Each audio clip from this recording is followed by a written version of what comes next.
This is an overview of a fatal rear-end collision that occurred near Marshall, Texas in January 2009.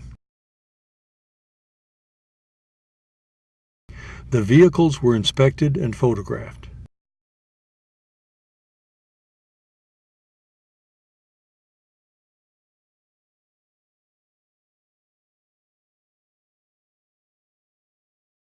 An exemplar pickup was obtained for testing.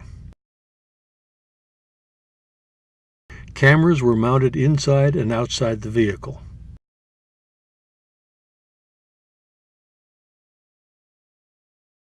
The tail lights on the flatbed trailer were inspected. Exemplar headlight coverage was documented at the ATA facility. The accident trailer and the exemplar pickup were transported to the accident site for nighttime testing.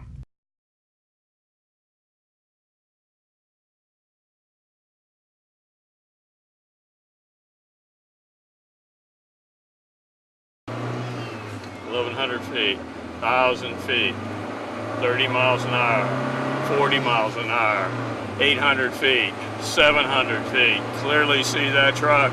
Retroreflective tape, 400 feet, 300 feet, going at 50, 55 miles an hour. I'm able to slow this thing down and bring it to a stop without any abruptness. And I can see the retroreflective tape as I'm sitting in this vehicle. Animations were developed depicting the accident, witness views, and avoidance scenarios.